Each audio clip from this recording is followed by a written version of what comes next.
Listen carefully, this is not a story of luck. It is a testimony of divine law in motion. I did not win the lottery once, nor twice, but 8 times, by simply speaking into existence what was already mine. There is no randomness in this world. The patterns of life respond to the patterns of thought. Every win, every manifestation, every shift in reality begins with a spoken word, an unshakable decree. When I first set my intention, I did not ask, I did not plead. I did not say, I hope I win. I did not say, maybe one day. I did not entertain the possibility of failure. I lived in the certainty that it was already accomplished. Every morning, every night, I repeated these words with conviction. And then I let go. I did not check obsessively. I did not doubt. I continued my days as if the prize was secured, because in truth, it was. You see, the moment you align with the state of having, reality has no choice but to conform. You are not waiting for wealth, it is waiting for you to step into alignment.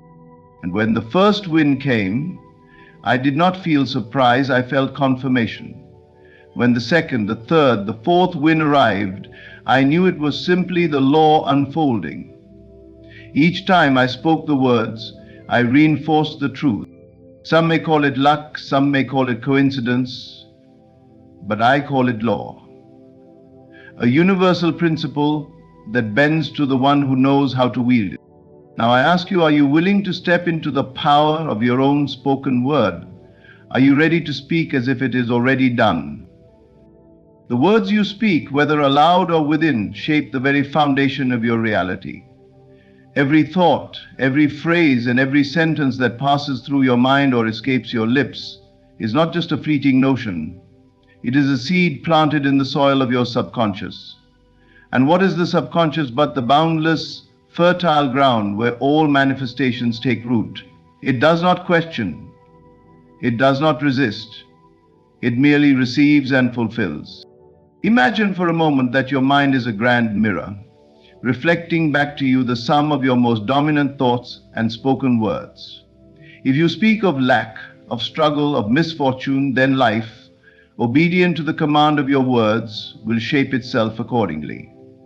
If you affirm with certainty that abundance is yours, that success follows you, that you are divinely favored, then the world around you must conform. It cannot do otherwise, for the universe does not discriminate. It simply echoes what you declare. Most people walk through life unaware of the immense creative power they hold within their words. They say things in passing, unaware that every utterance carries weight. They speak of debts, of fears, of endless obstacles, and then they wonder why life seems to mirror their worries. But the subconscious does not recognize jokes, nor does it understand when you are merely speaking without intention. It takes everything as truth. The moment you say, I never have enough money, your mind registers it as an order, and reality bends to fulfill it. When you complain, I always struggle, you are giving permission for struggle to persist. But just as words can create limitation, they can also liberate. The moment you become conscious of what you speak, you reclaim your power. You begin to see that every word is an instruction to the unseen forces that shape your experience. And if you can instruct limitation, you can also instruct abundance. If you have unknowingly declared defeat, you can just as easily declare victory. This is why repetition is key. The words you repeat most often become the strongest beliefs in your mind. And belief is the force that moves mountains, that shifts realities, that opens doors unseen. If you repeat, I am always provided for, money flows to me in ease, your subconscious absorbs this as truth. And once something is accepted as truth, reality has no choice but to comply. This is not mere wishful thinking. This is not empty optimism. This is the law in motion. Look around you. Every great leader, every individual who has shaped history has understood this at some level. They have spoken their success into existence long before the world recognized it. They have affirmed their destiny, even when their circumstances showed no evidence of it. You too must do the same. You must become mindful of the words you allow to pass through your lips. Speak only what you wish to see made manifest. Replace words of lack with words of abundance. Instead of saying, "I hope it happens," say, "It is already done." Instead of saying, "I don't know if I can do this," declare, "I am fully capable and everything is aligning for me." From this moment forward, guard your words as you would guard your most precious treasure, for indeed they are. Speak life, speak success, speak joy, and watch as the world around you reshapes itself to match the truth you have declared. When you assume something to be true with unwavering faith, the entire world moves to reflect that assumption. This is not theory, this is law. What you hold as a firm belief within your consciousness is mirrored back to you in your external reality. There is no separation between what you deeply accept as fact and what materializes in your life. The outer world is nothing more than a reflection of the inner world, molded by the thoughts you consistently entertain and the convictions you refuse to let go of. Most people do not realize that they are constantly assuming, whether consciously or unconsciously. Every day they assume things about themselves, about their circumstances, and about their future. Some assume failure before they even begin. They assume they are unlucky, that success is hard to attain, that wealth is reserved for others. And what happens? Life proves them right, not because the world is cruel, but because the world has no choice. It must conform to the assumptions you hold as truth. But just as one can assume lack, one can assume abundance. Just as one can assume struggle, one can assume ease. The key is unwavering faith. Faith so absolute that it does not waver in the face of appearances. If you assume yourself to be wealthy, to be loved, to be successful, and persist in that assumption regardless of what your senses tell you, then the world will bend to make it so. It must. That is the nature of reality. Assumption is not mere wishful thinking, it is a state of being. It is stepping into the feeling of already having that which you desire. It is knowing that the moment you claim something as yours, it has already begun to unfold, even if you cannot yet see it. The delay between assumption and manifestation is simply the time it takes for reality to adjust itself to match your inner conviction. Many make the mistake of assuming something only for a moment, then allowing doubt to creep in. They say, "I am wealthy," but when they check their bank account and see little change, they immediately revert to old beliefs of lack. But true assumption does not falter. It does not check for proof. It does not look for evidence. It assumes boldly, without hesitation, without compromise. Think of an actor who steps into a role so fully that they become the character. They do not question whether they are convincing. They embody the role completely. That is how you must assume. You must take on the state of the person who already has what you desire. Walk as they would walk. Think as they would think. Feel as they would feel. Do not wait for the evidence to appear. The moment you make an assumption and hold firm to it, unseen forces begin to move. Opportunities arise. People appear. Circumstances shift. The world rearranges itself, sometimes in ways beyond comprehension. This is not coincidence. This is law. The law does not fail, it only reflects. So assume the best. Assume that life is working in your favor. Assume that everything you desire is already yours. And then watch, without doubt or hesitation, as the world conforms to your belief. You must not wish, you must not hope. You must know with absolute certainty that your desire is already yours. This is the secret to bringing forth anything you wish to experience. The mistake many make is in believing that their desires exist somewhere in the future, always just out of reach, dependent on circumstances they cannot control. But the truth is, what you seek is already here. waiting to be claimed. And the way to claim it is by living in the end. To live in the end means to assume right now that you already have what you desire. It is no longer a distant possibility, no longer a goal. You must accept it as your present reality even before it appears to your physical senses. The world will always reflect back to you what you believe to be true, not what you want to be true, but what you know to be true. If you persist in the assumption that you already have your desire, the world must conform to that belief. It is law.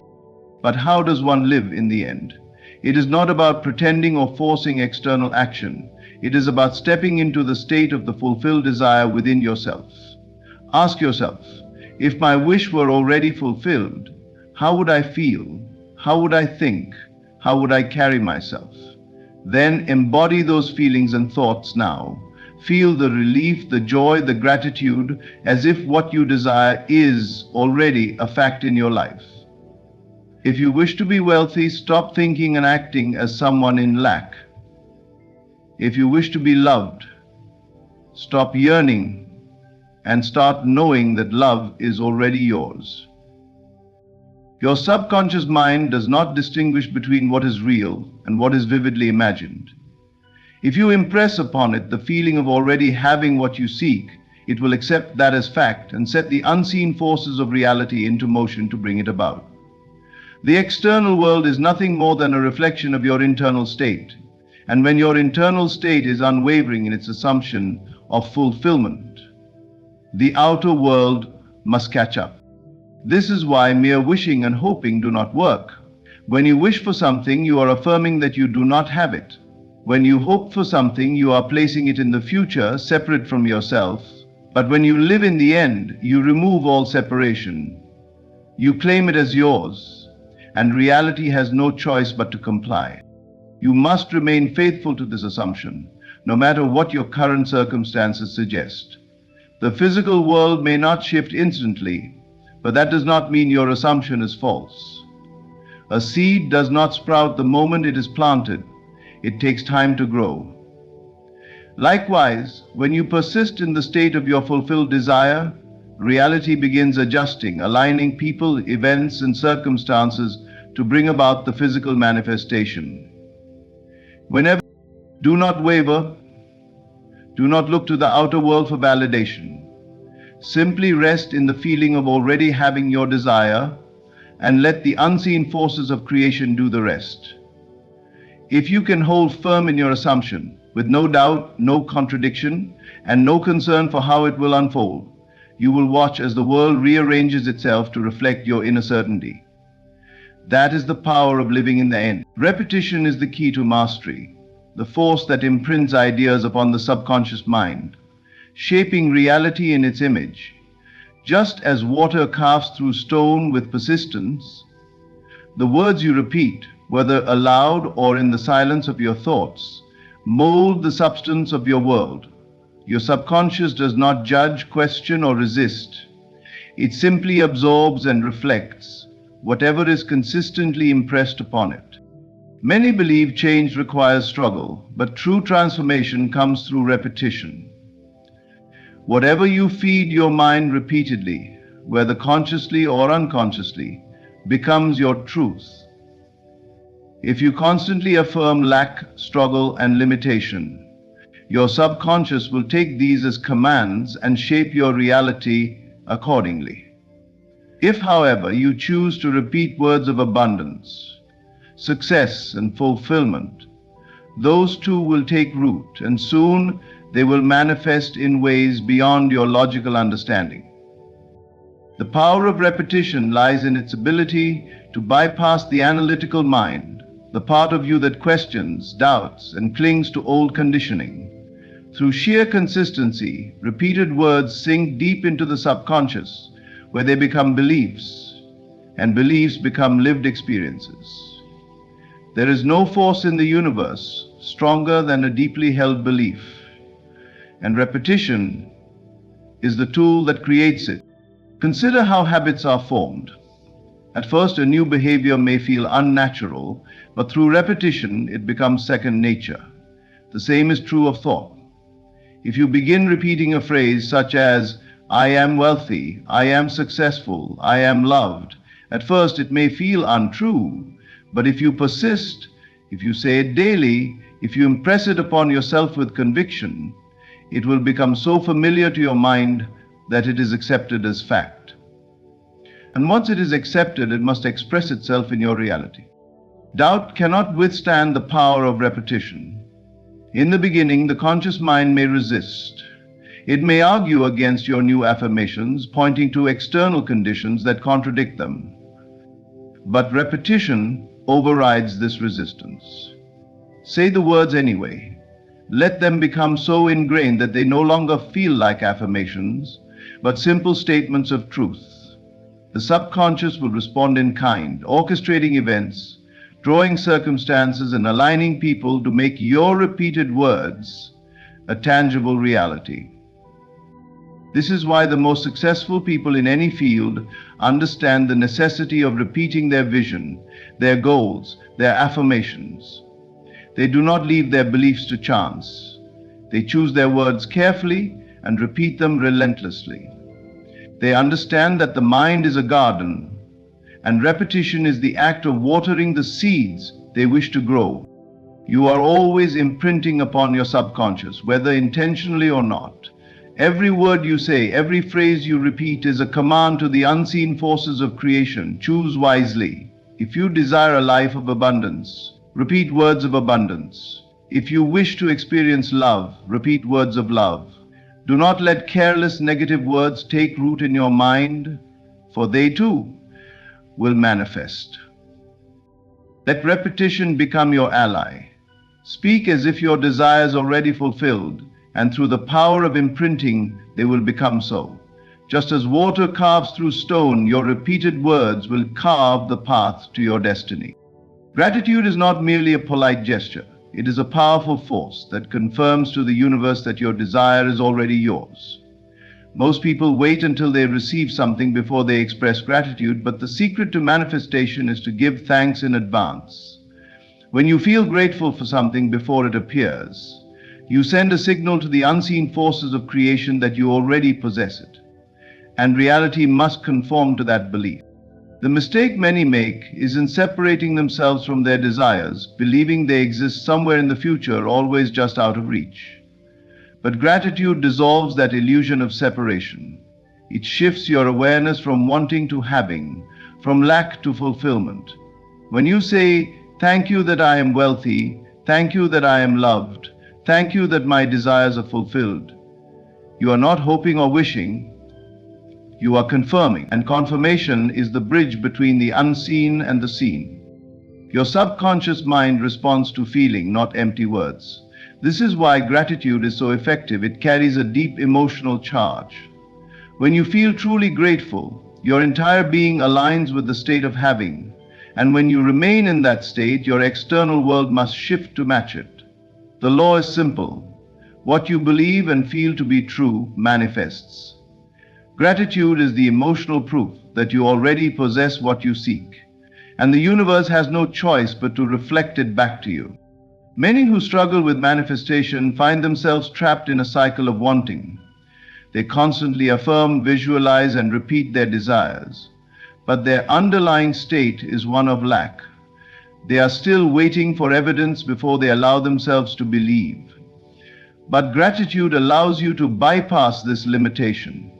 When you give thanks before seeing results, you are no longer waiting, you are knowing. And knowing is the key to receiving. This is why some people seem to manifest effortlessly. It is not because they are lucky, but because they naturally embody the feeling of already having. They walk in confidence, they feel blessed before the blessing arrives, and because they expect it with unwavering gratitude, it comes. You must live as though your desire is already fulfilled. Speak and think in ways that reflect this truth. Instead of saying, "I hope to receive more money," say, "I am so grateful that money flows to me with ease." Instead of longing for love, say, "I give thanks that I am surrounded by love in all forms." Make gratitude your natural response to life, not just for what you already have, but for what is on its way. Gratitude is the highest form of faith. It shows that you trust the unseen, that you believe in the creative power within you. And faith does not beg or plead, it assumes, it thanks, it rests in the certainty of fulfillment. When you truly grasp this, you will no longer chase after desires, wondering when they will arrive. You will know they are already yours, and through gratitude you will witness them unfold before your eyes. There is no need to chase what is already yours. The moment you declare your desire with conviction, it is set into motion. The unseen forces of creation begin aligning events, people, and circumstances to bring your desire into form. But for many, the greatest obstacle is not in declaring what they want.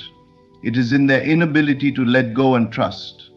They plant the seed, yet they keep digging it up, checking for signs, worrying, doubting, and wondering if it will really happen. This is where faith and detachment must take their rightful place.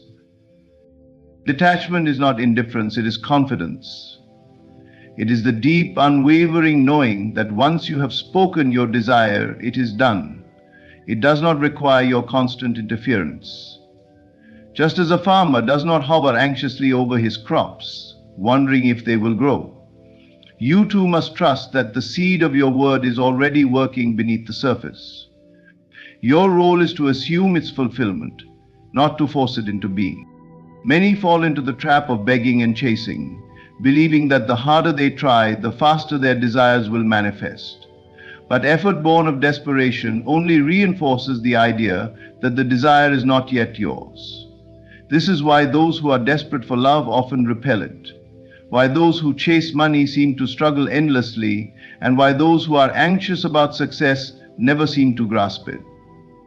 Their focus remains on the lack of what they seek, rather than on the certainty of its arrival.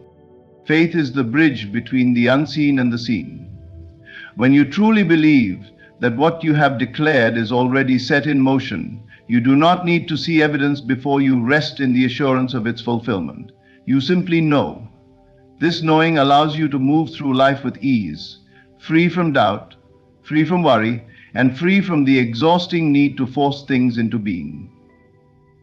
The united one within and without the world, we know we are the only ones. Unless we dissuade ourselves and now go, or let me put it, dissuade ourselves. Consider the air you breathe.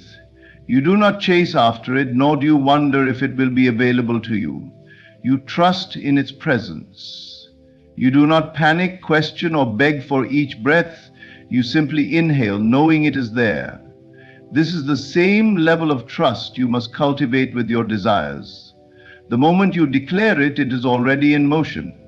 You do not need to grasp or cling. You only need to trust. It does not mean giving up on your desires. It means releasing the need to make them happen. It is a state of complete faith, where you no longer operate from a place of need, but from a place of already having. And when you embody this mindset, you free yourself from unnecessary struggle.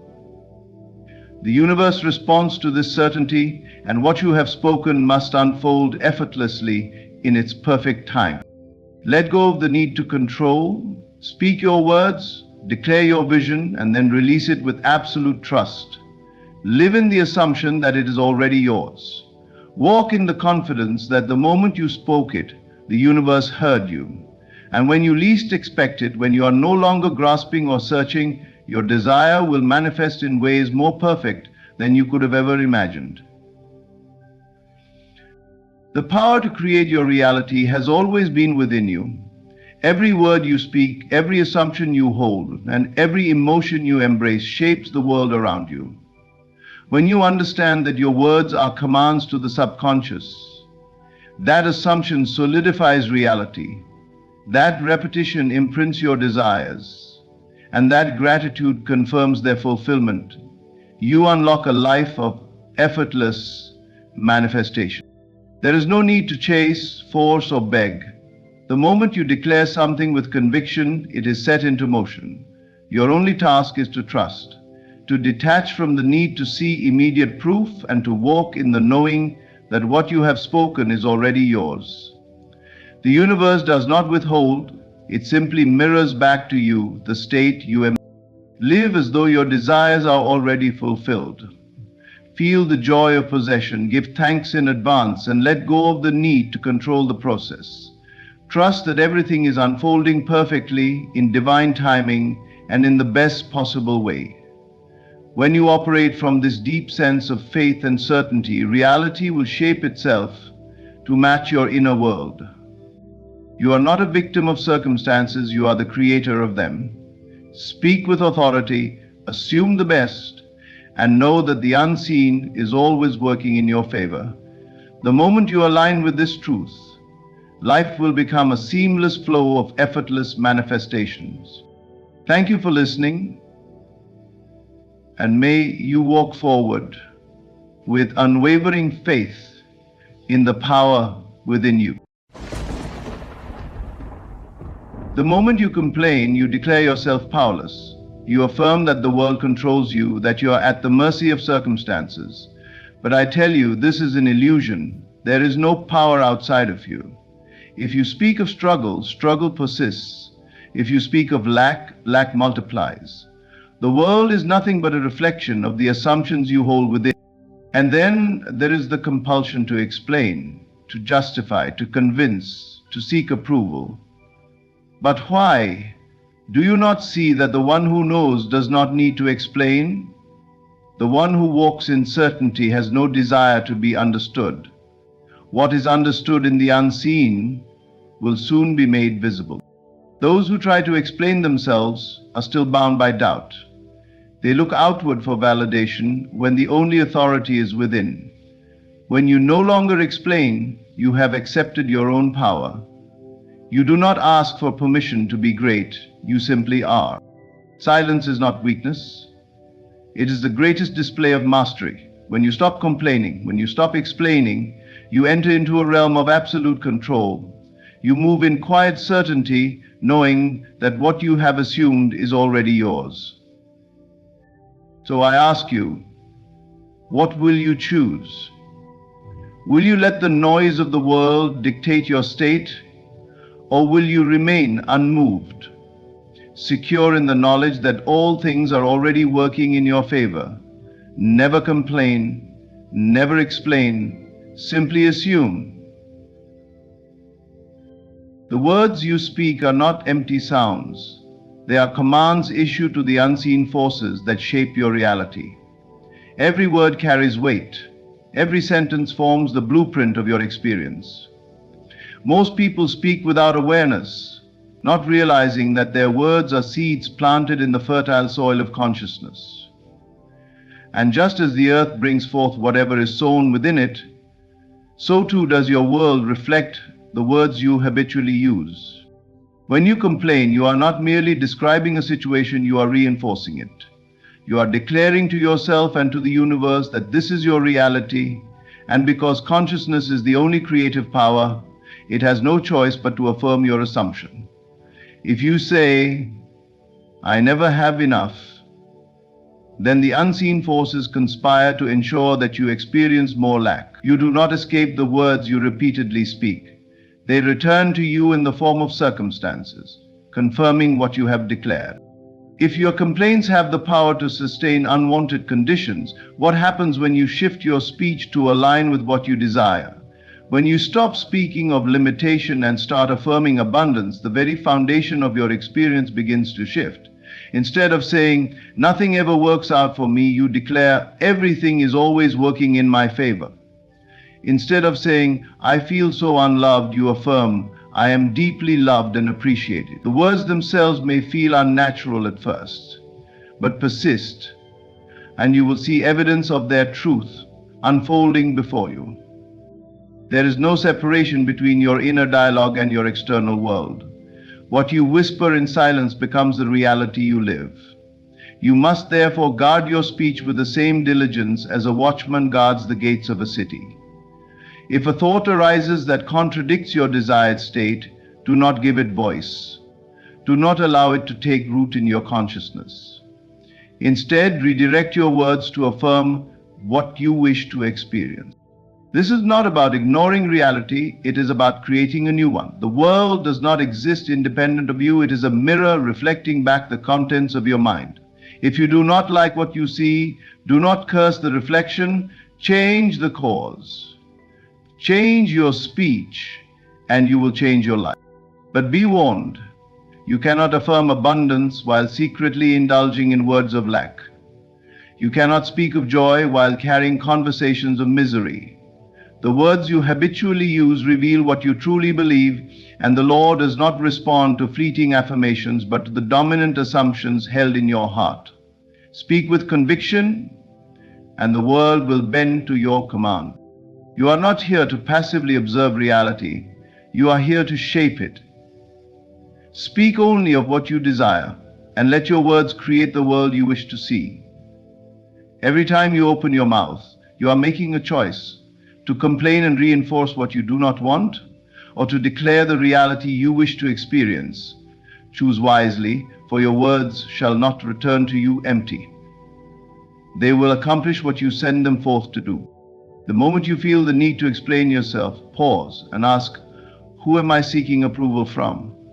Why do I believe I must justify my actions, my choices, or my desires? The need to explain is a sign that you are looking outward for validation instead of standing firm in your own knowing. It is an unconscious admission that you feel uncertain, that you need the agreement of others to confirm what you already know deep within. But true power does not seek validation. True power simply is. When you explain yourself, you are in essence justifying lack. You are trying to prove why you deserve something, why you are worthy, why your decisions are correct. But the very act of explaining reinforces the idea that without approval, without understanding from others, your choices lack meaning. And this is a great illusion. For the moment you need someone else's agreement, you have placed your power in their hands. You have made them the authority over your own life. Think about this.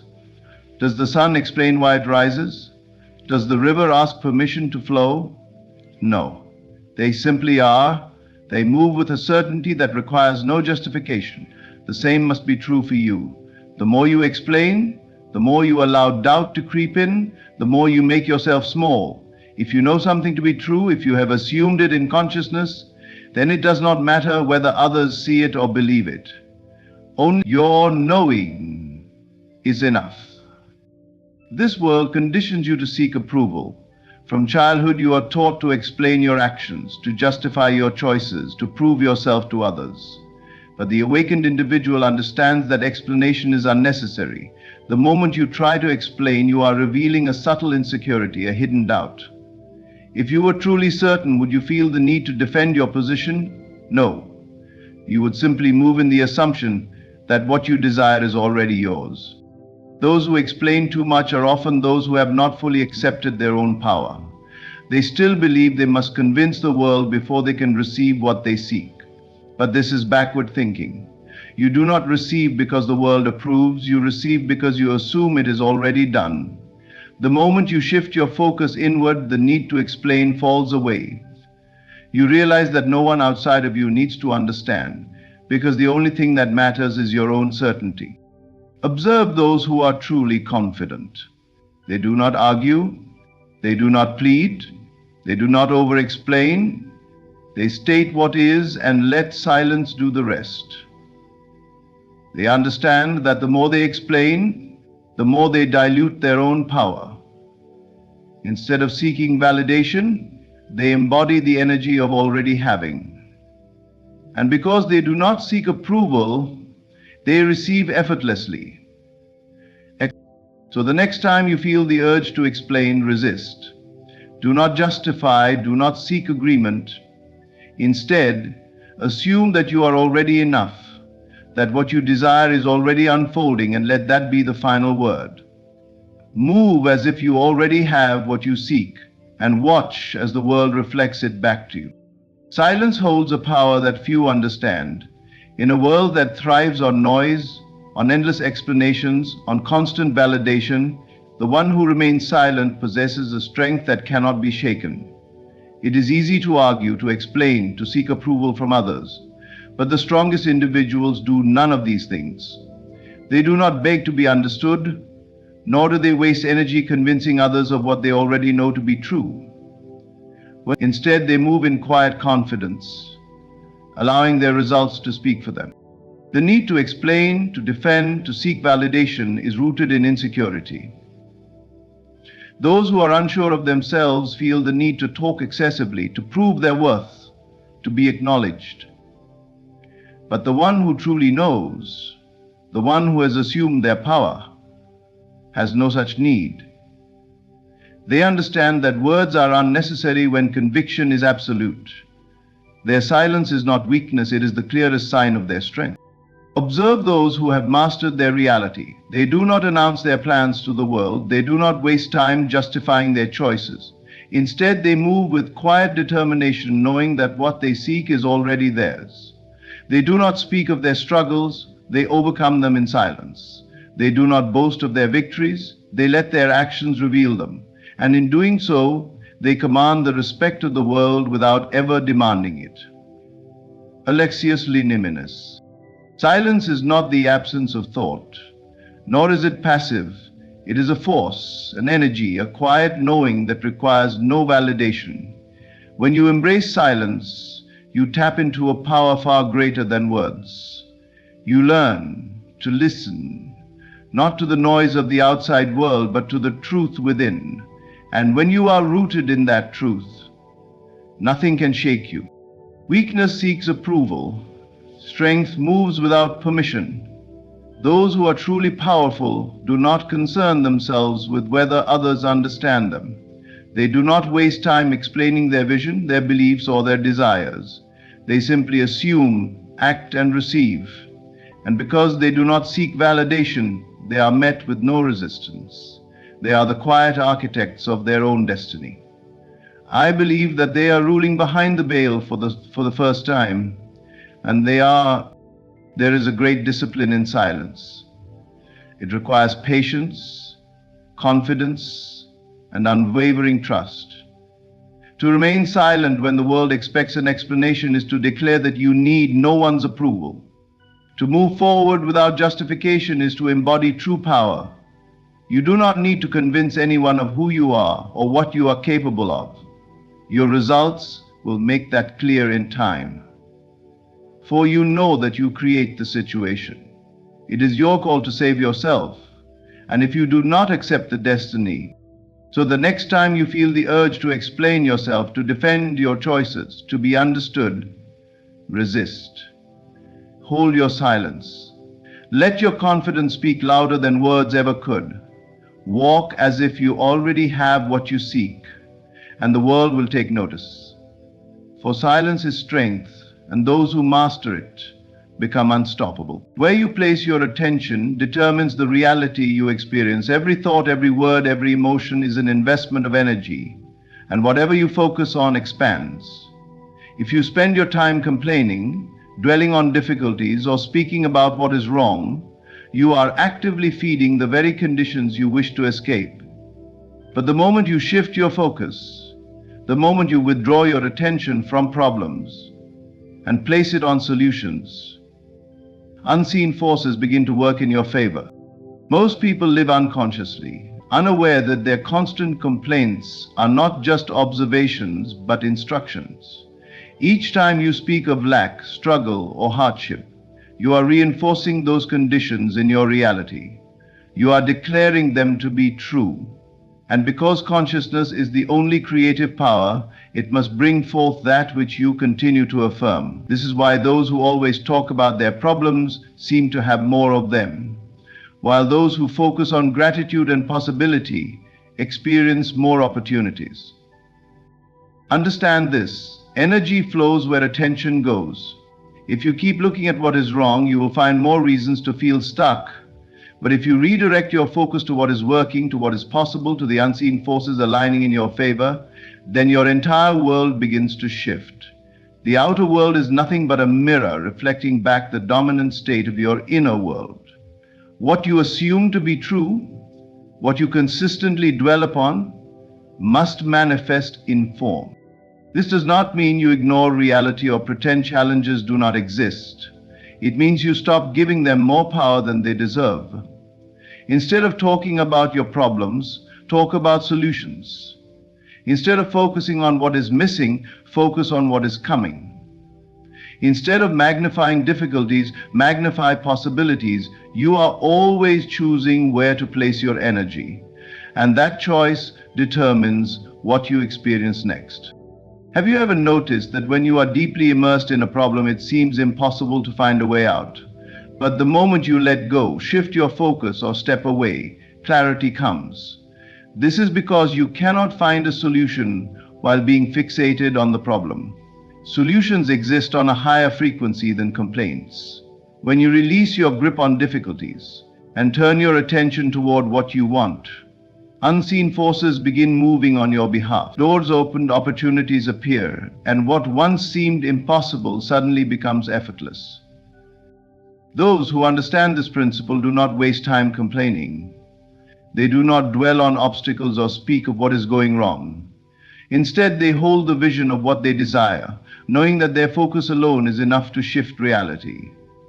They understand that complaining is not just harmless venting. It is a creative act that reinforces what they do not want. And so, they guard their words, their thoughts, and their energy with the same diligence as a watchman guards a city gate. The choice is always yours. You can either magnify your problems or magnify your power. You can either focus on lack or focus on abundance. But remember, whatever you give your attention to grows. Energy flows where attention goes. So choose wisely.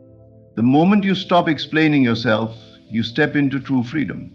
So many live their lives bound by the opinions of others, adjusting their actions, words, and even their desires to fit expectations that were never their own.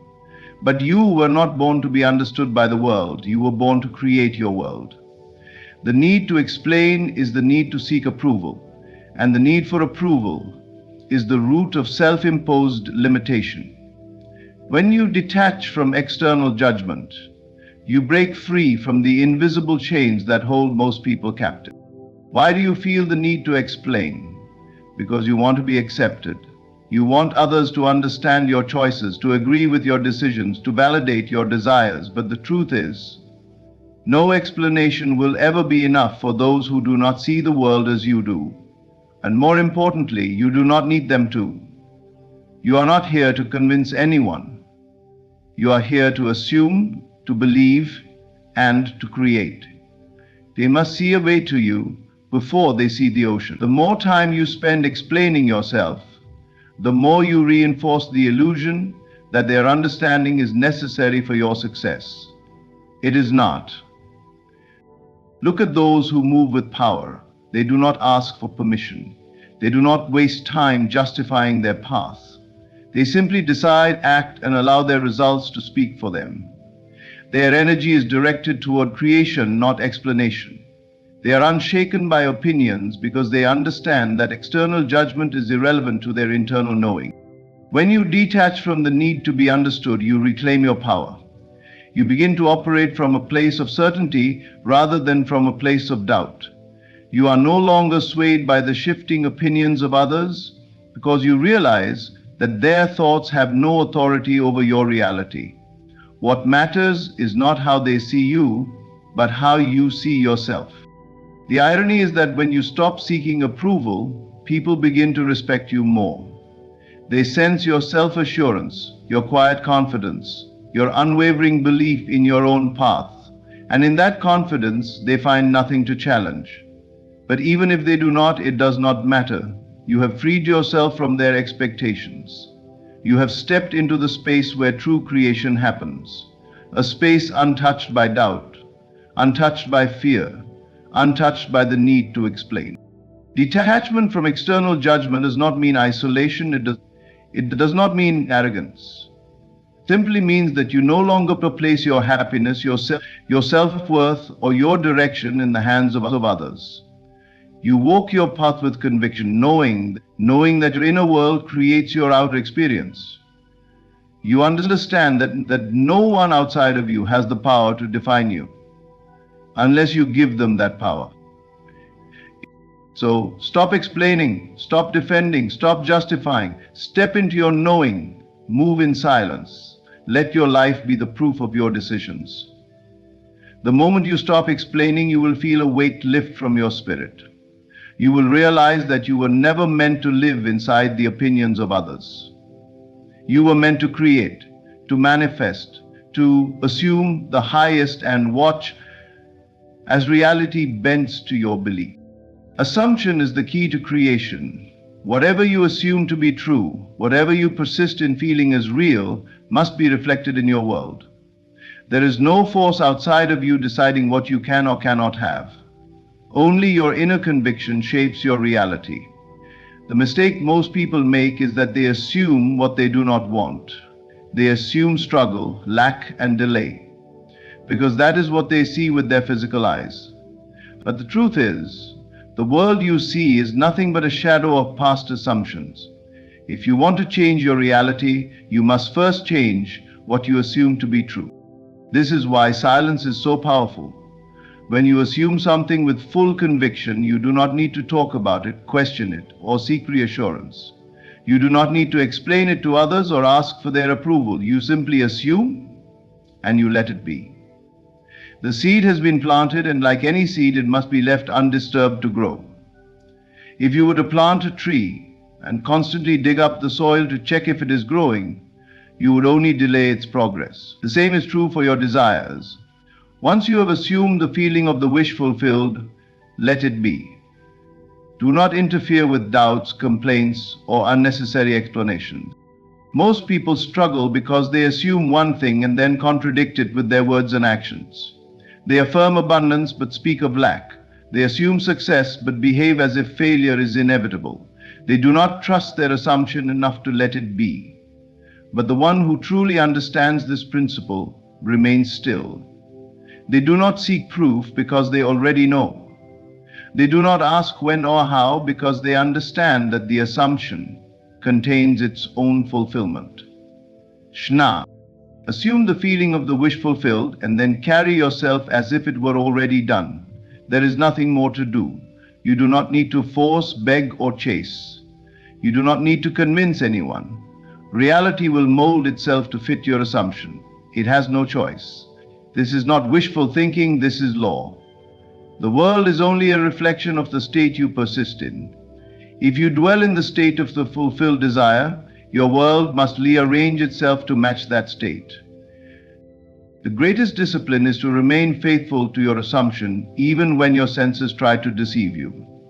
Even when circumstances seem unchanged, you must persist in the unseen reality you have claimed. This is why silence is your greatest ally. Do not speak against your assumption. Do not contradict it with unnecessary explanations. Do not seek validation from the outside world. Move in quiet confidence, knowing that your assumption is already on its way to materialization. In time, you will see it. The outer world will shift, and what once seemed impossible will be standing right before you.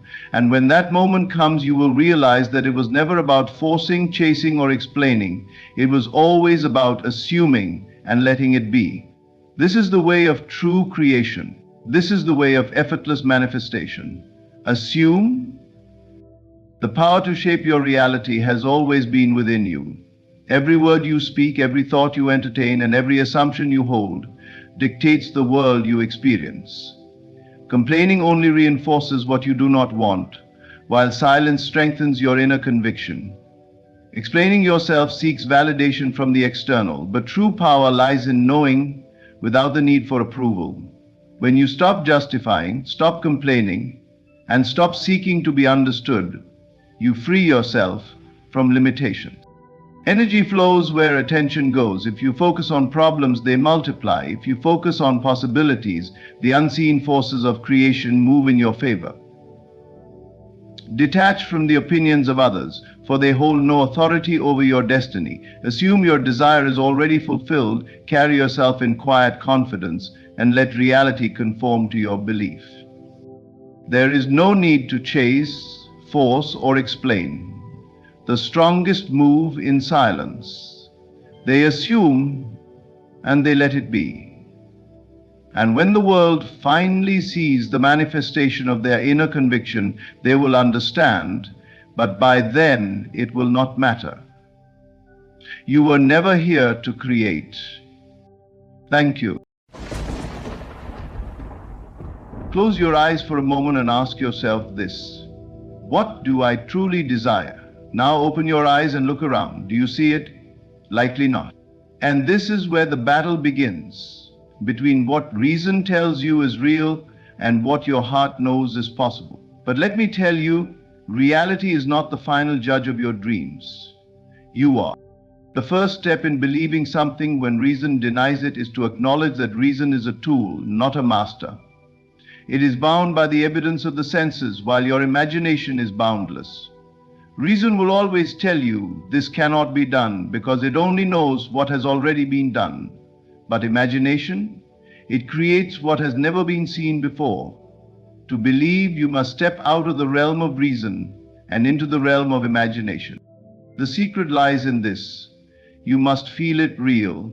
You cannot simply wish or hope for something. No, you must embody the state of already having it.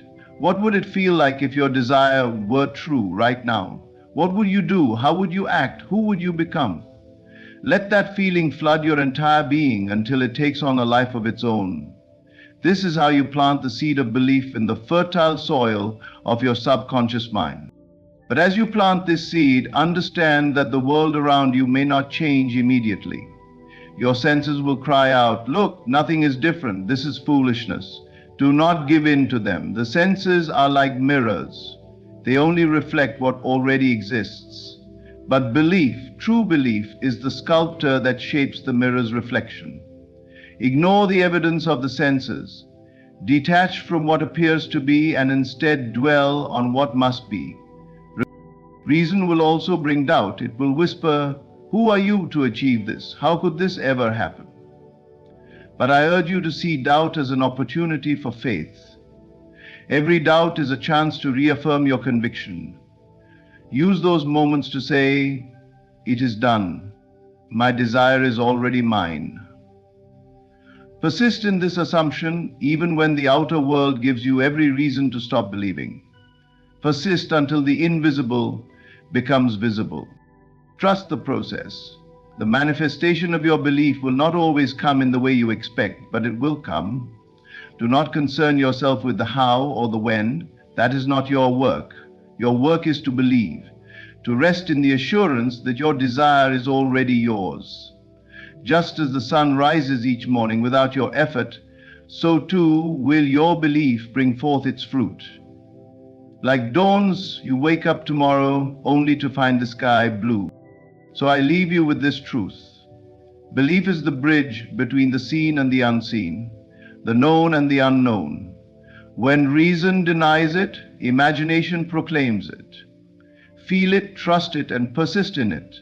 And soon, what was once a mere dream will stand before you as your reality. Reason works within the confines of what it can measure, quantify, and observe. It thrives on facts, patterns, and logic, drawing conclusions based solely on what has already been established. While this is invaluable for navigating the practicalities of daily life, it often serves as a roadblock when one seeks to go beyond the ordinary and step into the extraordinary. To believe in something greater, something unseen, unheard, or unprecedented, reason alone is insufficient. This is where imagination takes center stage.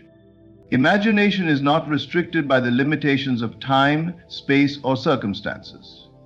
It is the creative force that enables us to see beyond what is and envision what could be. Through imagination, we access a realm where all things are possible, where potential exists unbounded by the current state of affairs.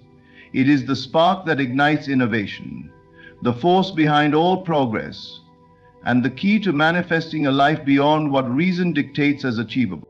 To believe the unbelievable, one must shift their attention from the external world of facts to the internal world of vision. This shift requires a deliberate detachment from the senses. The eyes may tell you that your circumstances are fixed. The ears may hear the doubts of others, and your own reasoning may whisper, "This is impossible." But none of these hold true power unless you allow them to. When you close your eyes to the external and look inward, you discover a landscape where limitations dissolve, and new possibilities emerge. It is in this inner realm of imagination that belief is born. Belief does not arise from evidence, it arises from conviction.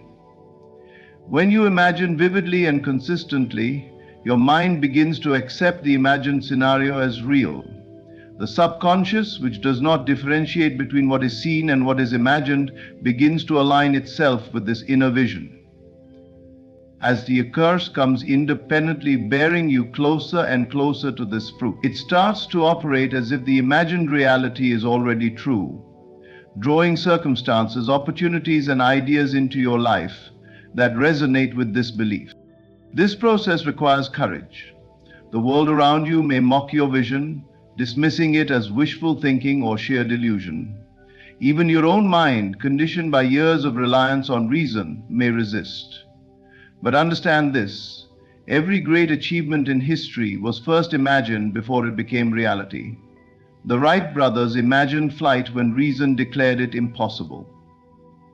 Visionaries throughout time have imagined realities that defied every fact and limitation of their era. They succeeded not because they accepted what reason dictated, but because they dared to trust in their inner vision. To cultivate belief through imagination, you must practice consistency. Let your mind dwell on the end result of your desire, not on the obstacles in its path. See yourself as already living in the fulfillment of your dream. Feel the emotions, hear the sounds, and embrace the sensations associated with it. The more vivid and real this imagined state becomes, the more deeply it impresses itself upon your subconscious mind. Through this process, the boundary between imagination and reality begins to blur. What once seemed unbelievable becomes a natural part of your experience. Reason will then attempt to claim credit, pointing to logical explanations for how things unfolded. But deep down you will know the truth. It was not reason, but imagination that created your reality. Imagination is the foundation upon which belief is built, and belief is the force that transforms the invisible into the visible. It transcends every limitation, turning the impossible into the inevitable. True belief does not originate from logic or rational thought. It arises from feeling. The subconscious mind, which governs much of your reality, does not respond to reason or facts. It is indifferent to what is true or false, possible or impossible. Instead, it operates through the language of emotions and feelings. To change your outer reality, you must first communicate with your subconscious mind by embodying the feeling of your desire as if it has already come to pass. When you wish to manifest something, simply thinking about it or hoping for it is not enough. Thoughts, unless charged with emotion, remain fleeting and ineffective. The subconscious does not act on ideas alone, it acts on the emotional energy behind those ideas. This is why you must go beyond mere visualization and immerse yourself in the experience emotionally.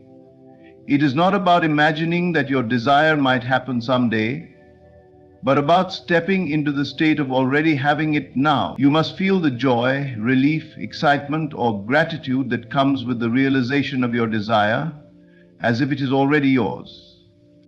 This is not an act of deception or self-delusion, but an intentional act of creation. When you feel something deeply, your body and mind begin to operate as though that feeling is a reality.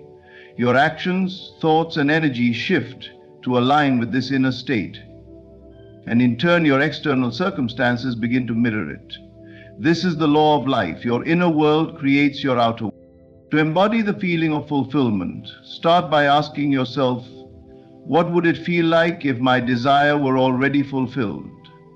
Close your eyes and allow yourself to dwell in that state. Imagine the sights, sounds, and sensations of your fulfilled desire. If you desire financial abundance, for example, imagine the weight of money in your hands, the freedom to do what you wish, and the security that comes with it. If you long for love, feel the warmth of companionship, the joy of shared moments, and the comfort of being fully understood and accepted.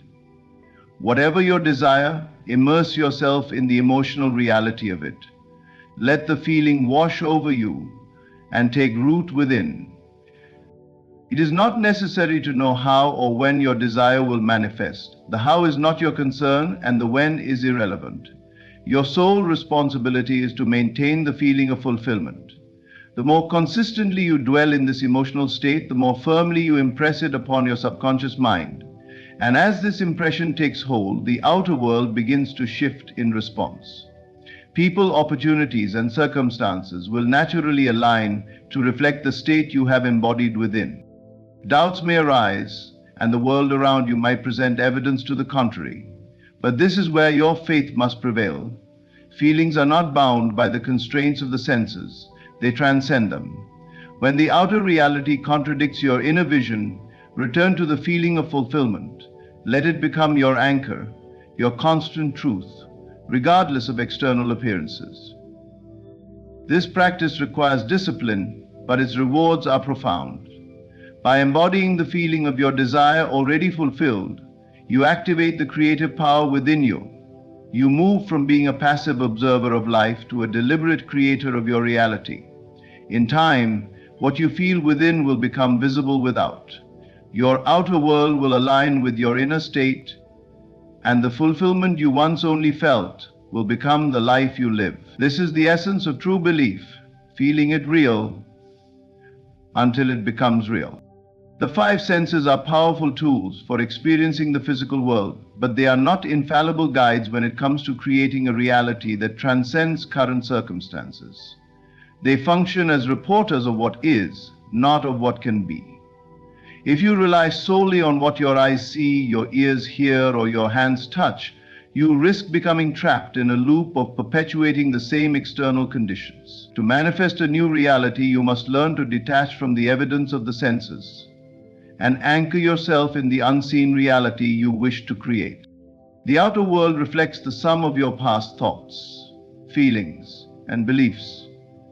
It is the residue of your previous inner states, not the defining truth of what is possible. When you allow your senses to dominate your perception, you become bound by the limitations they impose. If your bank account shows scarcity, your eyes may convince you that abundance is unattainable. If your relationships are strained, your ears may echo words of conflict that reinforce disharmony. These appearances are not permanent truths. They are malleable and can be reshaped by shifting your focus inward. To detach from the evidence of the senses, you must recognize that the unseen reality within you is the true source of creation. Your imagination and inner convictions are far more potent than the fleeting appearances of the external world. Begin by withdrawing your attention from what you do not want. When faced with a reality that contradicts your desires, resist the urge to dwell on it or react emotionally to it. Instead, turn inward and focus on the reality you wish to manifest. This practice is not about ignoring reality, but about transcending it. A gardener does not dwell on the barrenness of a winter field. They plant seeds with the conviction that spring will come. Similarly, you must plant the seeds of your desired reality in the fertile soil of your imagination, nurturing them with the feelings of fulfillment. When you do this, the outer world will begin to reorganize itself to reflect your inner vision.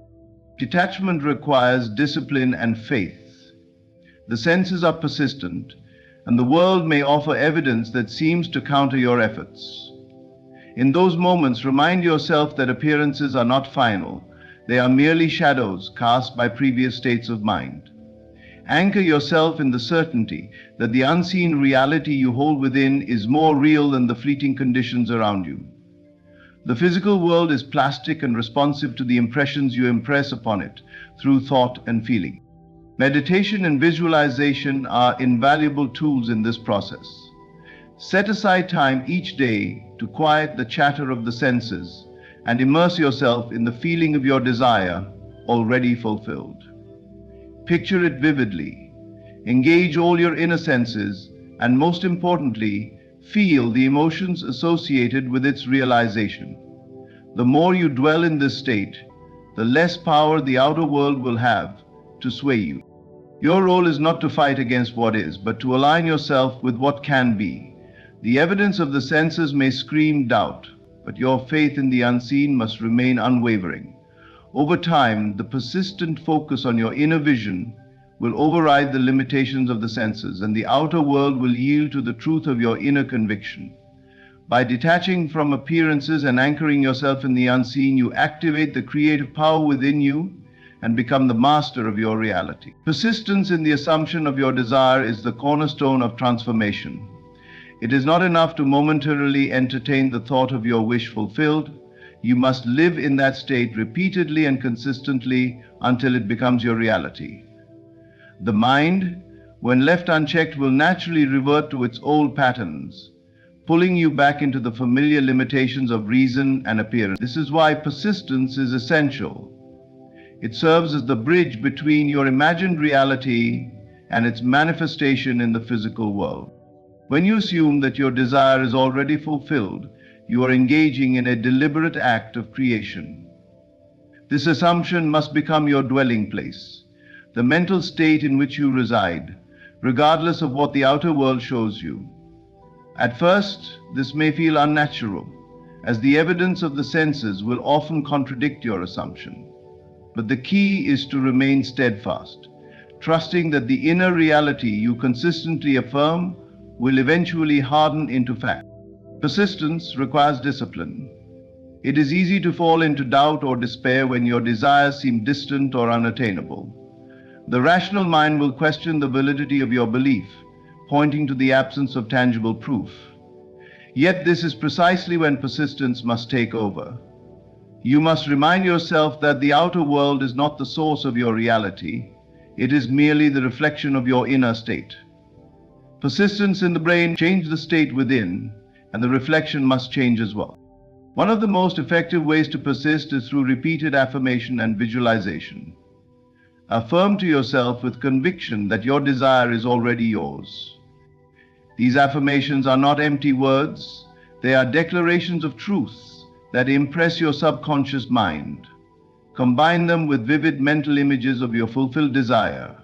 See yourself living in the end state, experiencing the joy, peace, or excitement that comes with it. Do this regularly, especially during quiet moments of the day or just before sleep when your mind is most receptive. Persistence also involves a willingness to ignore setbacks and delays.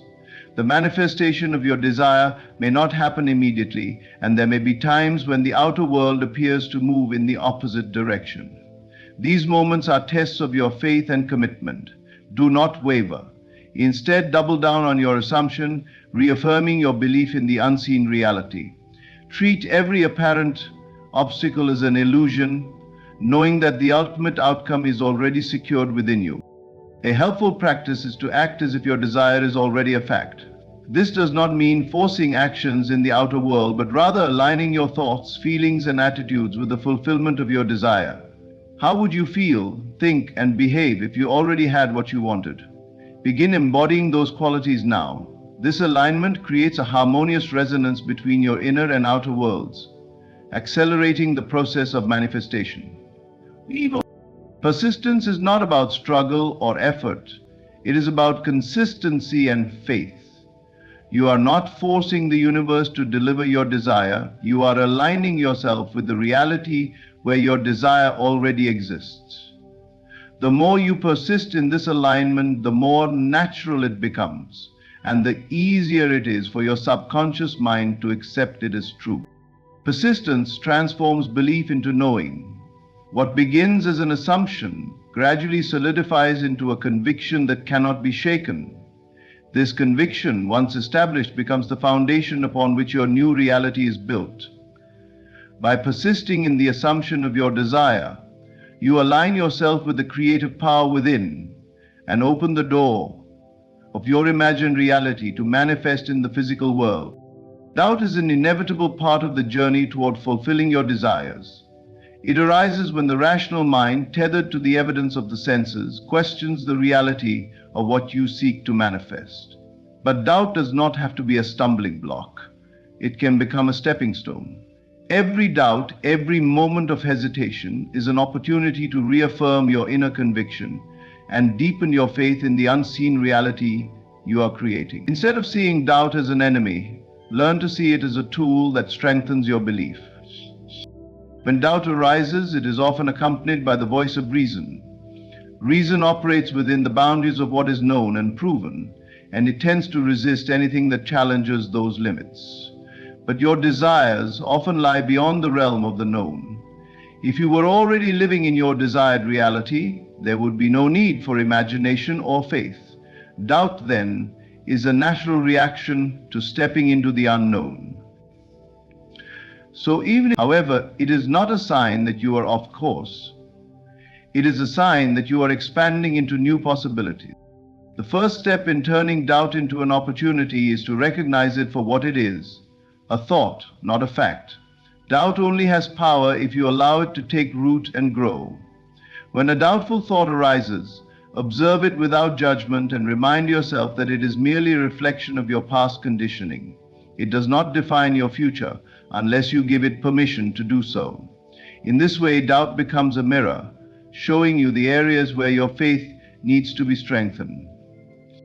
Instead of resisting doubt or trying to suppress it, use it as a prompt to reaffirm your belief. Each time a doubtful thought enters your mind, counter it with a deliberate affirmation of your desired state. For example, if doubt tells you this will never happen, respond with, "It is already done. My desire is a reality now." Repeat this affirmation with conviction, feeling the truth of it as you say it. Over time, this practice rewires your mind, making faith the dominant response instead of doubt. Obstacles and challenges in the outer world often trigger doubt, but these too can be reframed as opportunities. Every obstacle is a chance to prove to yourself that your inner conviction is stronger than any external circumstance. Instead of seeing an obstacle as evidence that your desire is unattainable, see it as a test of your faith. Ask yourself, how can I use this situation to deepen my trust in the process? It's not necessarily when you approach challenges with this mindset, they lose their power to derail you and instead become catalysts for growth. Faith is like a muscle. It grows stronger with use. Doubt provides the resistance necessary for that growth.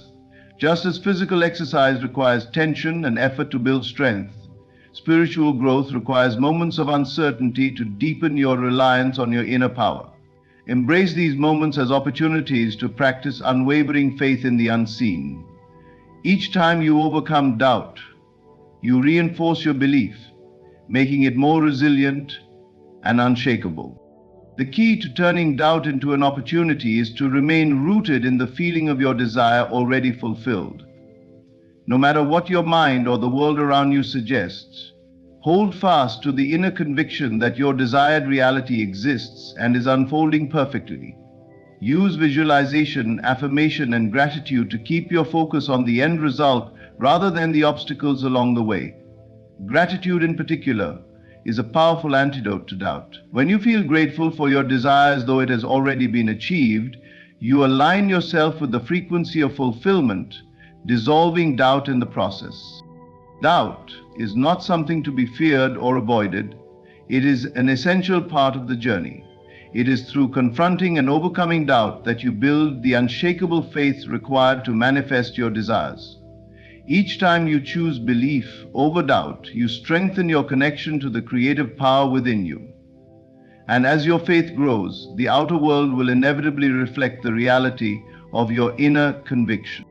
Trusting in the timing of the unseen is an act of surrender, a declaration of faith in the invisible processes of life. When you plant a seed, you do not dig it up every day to check if it has sprouted. You trust that the seed will grow in its own time, unseen beneath the soil before breaking through into the light. In the same way, the manifestation of your desires follows an unseen process that requires your trust, patience, and belief in its perfect timing. The rational mind often demands control, wanting to dictate how and when your desires should appear. This need for control stems from fear, the fear that if you let go, your desire will remain unfulfilled. But the truth is, control is an illusion. Manifestation operates on a higher plane, one that is not bound by the limitations of human reasoning or the constraints of time. To trust in the unseen is to acknowledge that there is a greater intelligence at work, orchestrating events in ways that your conscious mind cannot comprehend. Releasing the need to control does not mean becoming passive or indifferent. On the contrary, it requires an active commitment to your inner vision. Your role is to maintain the feeling of your desire already fulfilled, to align your thoughts, emotions, and actions with the reality you wish to experience. Once you have set your intention and embodied the feeling of fulfillment, the how and when are no longer your concern. These details belong to the unseen forces that bring your desires into being. The timing of manifestation is always perfect, though it may not align with your expectations. What feels like a delay is often preparation. The universe is arranging the circumstances, opportunities, and people necessary for your desire to materialize in the most harmonious way. Sometimes you may not be ready to receive what you are asking for, and the delay serves as an opportunity for growth and alignment. Trust that every moment, every experience is moving you closer to your desired outcome, even if it is not immediately apparent. A powerful way to cultivate trust is to look back on past experiences where things worked out in ways you could not have planned or predicted. Reflect on moments when what you needed came to you at the perfect time, often in unexpected ways. These memories serve as reminders that life has a rhythm and intelligence far greater than what the rational mind can grasp. Trusting in the timing of the unseen means believing that this same intelligence is at work in your current situation. Doubt and impatience often arise when the outer world shows no evidence of progress. In these moments, remember that manifestation begins in the unseen realm. Just as a seed takes time to germinate beneath the surface, your desires are growing in ways that are not immediately visible. Resist the urge to measure progress by external signs alone. Instead, turn inward and reaffirm your faith in the process. Feel the reality of your desire as though it is already complete, and let this feeling guide your thoughts and actions. Gratitude is a powerful tool for reinforcing trust. When you express gratitude for your desire as though it has already been fulfilled, you align yourself with the frequency of abundance and fulfillment. Gratitude shifts your focus from lack to abundance, dissolving fear and impatience. It reminds you that the unseen forces are always working in your favor, even when the evidence is not yet visible. Trusting in the timing of the unseen requires a balance of intention and surrender. Intention sets the course, while surrender allows the process to unfold naturally. When you release the need to control and trust in the perfection of divine timing, you open the door for miracles to occur. Your role is to hold the vision, embody the feeling of fulfillment, and remain steadfast in your faith. The how and when are not yours to manage. They are the domain of the unseen, which always delivers in ways more magnificent than you can imagine. In the journey to believe in the unseen and manifest your desires, the key lies in shifting your focus inward, beyond the limits of reason and the evidence of the senses. Imagination is the foundation of belief, and your ability to feel your desires as real, detached from the outer world, persist in your assumptions, turn doubts into opportunities, and trust in divine timing all play a vital role in creating your reality. Manifestation is not about controlling the external, it is about mastering the inner. As you align your thoughts, feelings, and beliefs with your desired outcome, the outer world must reflect it back to you. The power to transform your life is already within you. Your belief, nurtured and unwavering, has the ability to bend reality and bring forth miracles. Trust in the process, hold steadfast to your vision, and let faith guide you. The unseen forces are always working on your behalf, orchestrating the perfect outcomes in perfect timing. Thank you for allowing me to share this journey with you. May you walk forward with confidence, clarity, and the unwavering belief that all you seek is already yours. Blessings to you. Let me tell you something about kindness. It's a beautiful thing, a noble thing. But if you're not careful, it'll make you invisible to the very people you're trying to help. Why? Because too many people confuse kindness with weakness. They see your gentleness and mistake it for a lack of strength. But hear me loud and clear. Kindness is not weakness. It's strength restrained. It's power in control. But the moment you forget to set boundaries, the world will test you. People will push, prod, and take until there's nothing left of you to give. You see, respect and kindness are not the same thing. Respect comes from setting boundaries. It comes from standing firm when the world tells you to bend. When you allow someone to take more than you're willing to give, you're teaching them that your kindness has no backbone. And trust me, people don't respect what they can control. Familiarity breeds contempt. You've heard that, right? When you're kind all the time, when you're the one always saying yes, the one always showing up, people stop appreciating you. It's human nature. They start to expect you to be that way, and the moment you step back, they question you. Not because they miss your kindness, but because they feel entitled to it. The truth is, kindness without balance shifts the power dynamic. You hand over your power when you think being kind means saying yes to everything. But kindness is not about pleasing others. It's about standing tall in your integrity, even if it means saying no. And let me tell you this, if you're kind and people don't respect you, it's not because kindness is the problem. It's because you've forgotten the balance. Kindness with strength earns respect. Compassion with confidence commands authority. So here's my challenge to you. Don't stop being kind. The world needs more kindness. But let your kindness come with boundaries. Be kind, but be firm. Be compassionate, but stand tall. Because when kindness comes from strength, not weakness, the world has no choice but to respect you. Kindness is one of the most misunderstood traits in human nature. It is often seen as a weakness, a sign of being too soft or incapable of standing up for oneself. In a world that seems to reward aggression, assertiveness, and cutthroat ambition, the quiet strength of kindness is easily overlooked. People mistake a gentle demeanor for a lack of willpower and misinterpret compassion as an inability to be firm. However, true kindness requires an immense reservoir of strength, discipline, and self-awareness, qualities that many fail to recognize or appreciate. To be kind in a world that often values dominance over cooperation is an act of courage. It is easy to react with anger when faced with challenges or opposition.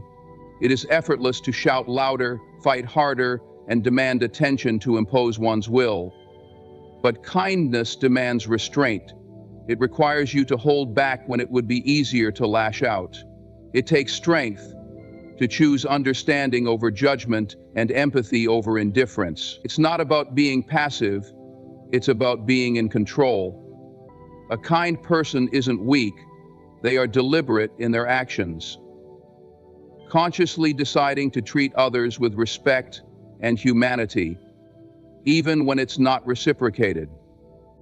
But society tends to undervalue this strength. People often equate kindness with naivety, thinking that those who are kind must be unaware of the harsher realities of life. They assume that kindness comes from a place of ignorance, as if being kind means you don't understand how the world works. But the opposite is true. Kindness is often born from deep understanding. It comes from someone who has seen the ugliness of life, but chooses not to mirror it. It comes from a place of wisdom, from knowing that compassion can heal wounds that aggression will only deepen. It takes far more courage to respond to cruelty with grace than to retaliate in kind. The world also conditions us to believe that those who are assertive and domineering are the ones who succeed. You see it in competitive workplaces, in social hierarchies, and even in relationships. People who demand respect often get it, even if they lack the moral character to deserve it. Meanwhile, those who offer kindness without asking for anything in return are often overlooked or undervalued. This creates a misconception that being kind puts you at a disadvantage, that it makes you vulnerable to exploitation. While it's true that some may try to take advantage of your kindness, this does not make kindness a flaw. Instead, it highlights the need to pair kindness with discernment and self. Being kind does not mean you have to tolerate disrespect or allow others to walk over you. True kindness is not about self-sacrifice to the point of neglecting your own needs. It is about balance. It is about recognizing your own worth while also valuing others. This balance is where the real strength lies. It takes courage to stand firm in your boundaries while maintaining a kind heart. It takes resilience to keep choosing kindness, even when it's met with ingratitude or contempt. And kindness also requires a level of self-control that many people struggle to achieve. It's easy to let emotions like anger or frustration dictate your actions. It's much harder to pause, take a deep breath, and respond with patience and understanding. This self-control is not a sign of weakness. It's a mark of emotional intelligence. It shows that you have mastery over your own emotions and that you refuse to be dragged down to a lower level of behavior by someone else's negativity. This strength often goes unnoticed, but it is one of the most powerful aspects of kindness. The perception of kindness as weakness is a reflection of society's own insecurities and misunderstandings. People who dismiss kindness are often those who fear vulnerability, mistaking it for a lack of strength rather than a profound form of courage. They fail to see that kindness is not about being agreeable or avoiding conflict. It's about choosing to rise above petty disputes and maintaining your integrity, no matter the circumstances. So, while kindness may be misunderstood, it is far from weak. It is a quiet strength that speaks volumes, even when others fail to listen. It is a choice to hold on to your humanity in a world that sometimes seems to reward its loss. And though it may not always be easy, kindness remains one of the most powerful forces in the world, a force that transforms, heals, and ultimately strengthens those who embody it. Kindness is one of the greatest virtues, but without boundaries, it can lead to unintended consequences. When kindness is given freely and without limits, it often becomes a double-edged sword. While it may begin with good intentions, unchecked kindness can quickly transform into a tool for others' convenience. People may start to see your generosity not as a gift, but as something they are entitled to. And this entitlement can lead to exploitation. This is why boundaries are not only important, but essential. They are the framework that protects your kindness from being misunderstood or abused. When you lack boundaries, you send a silent message that your time, energy, and efforts are infinitely available. This might not be your intention, but without limits, people often assume they can take from you without giving anything in return. Over time, this creates an imbalance in relationships. The kindness you once gave freely becomes an expectation rather than something to be appreciated. People begin to rely on your constant willingness to help, and instead of valuing your efforts, they start to take them for granted. This is not because kindness itself is flawed, but because human nature often struggles to appreciate what comes without conditions. Boundaries act as a safeguard. They ensure that your kindness is given intentionally, not out of obligation or guilt. They remind others that while you are compassionate and willing to help, you also have limits. This isn't selfishness, it's self-respect. Setting boundaries does not mean you are any less kind. It means you understand the value of your time, energy, and emotional resources. It means you are choosing to give from a place of abundance rather than depletion. Without boundaries, kindness can become exhausting. When you give and give without considering your own needs, you risk burnout. You may find yourself constantly stretched thin, trying to meet everyone else's expectations while neglecting your own well-being. Over time, this can lead to resentment. You might start to feel unappreciated or even taken advantage of, and the joy that once came from being kind begins to fade. This is why boundaries are so critical. They allow you to protect your energy and maintain the positive feelings that come from acts of kindness. It's important to understand that boundaries are not about pushing people away. They are about creating space for mutual respect. They teach others how to treat you. When you set clear limits, you are showing others that while you are willing to be generous, you also expect to be treated with respect. Boundaries do not make you less kind, they make your kindness more meaningful. They make you ethically responsible and even offer an abundance of motivation to provide both duty to you and the family that you have. When people know that your generosity is not infinite, they are more likely to appreciate it when you do choose to help. Some people may resist your boundaries at first. They may feel entitled to your kindness and become upset when you start to assert yourself. This can be difficult to face, especially if you are someone who naturally wants to avoid conflict. But standing firm in your boundaries is an act of self-care. It is a way of honoring your own needs while still showing compassion to others. Over time, the people who truly value you will respect your boundaries, and those who don't may drift away. This is not a loss. It is a necessary realignment that allows you to surround yourself with people who genuinely appreciate and respect you. Boundaries also help you avoid enabling unhealthy behavior. When you are always available to solve other people's problems, you may unintentionally prevent them from taking responsibility for their own actions. Kindness without boundaries can sometimes do more harm than good, as it allows others to rely on you rather than learning to stand on their own. By setting limits, you encourage others to grow and take accountability for their own lives, which is a greater act of kindness than constantly rescuing them.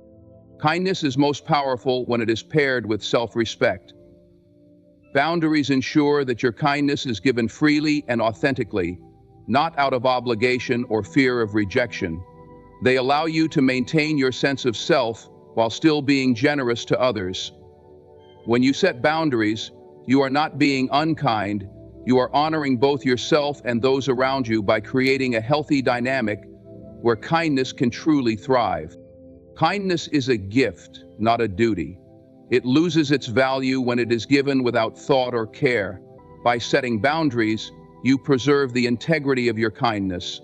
You ensure that it is received with gratitude and not taken for granted.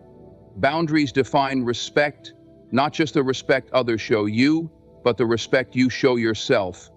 And when your kindness is rooted in self-respect, it becomes a force that uplifts and empowers, both for you and those you choose to share it with. Kindness is a beautiful trait, an expression of humanity's highest virtues.